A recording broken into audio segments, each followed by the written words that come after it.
Nous sommes habitués à ce que, avant le mariage, les gens se rencontrent, apprennent à se connaître de plus près, puis prennent une décision finale. Mais cela ne se produit pas partout.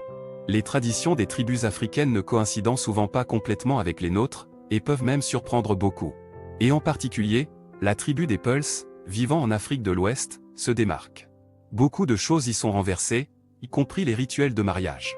La principale différence avec les voisins est que ce ne sont pas les hommes qui choisissent leur future épouse. Une fois par an, la tribu organise un concours de beauté qui dure exactement 7 jours. Les principaux participants sont les jeunes hommes et femmes, ainsi que quelques représentantes âgées de la tribu.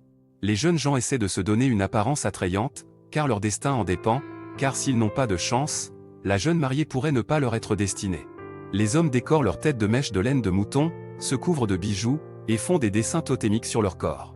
Une fois les préparatifs terminés, les compétitions commencent. D'abord, les prétendants se positionnent en formation, exhibant des dents d'une blancheur éclatante, démontrant ainsi leur santé, roulant des yeux, car dans la tribu, cela est considéré comme l'un des symboles de la beauté. Ensuite vient la deuxième étape, où les jeunes gens doivent démontrer leur courage.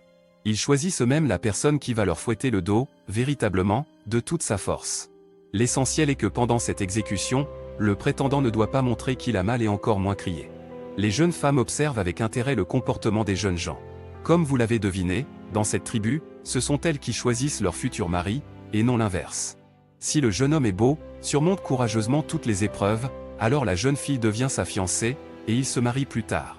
Si le garçon est laid, s'il n'a pas su charmer qui que ce soit ou pire encore, s'il a crié pendant l'épreuve, aucune des jeunes filles ne le choisissait, même si les jeunes hommes étaient toujours en nombre insuffisant dans la tribu.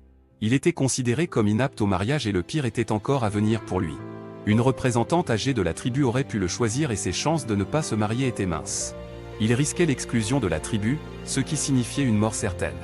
C'est pourquoi les jeunes gens se donnaient du mal de toute leur force et montraient leurs meilleures qualités. Mais tout cela appartenait au passé.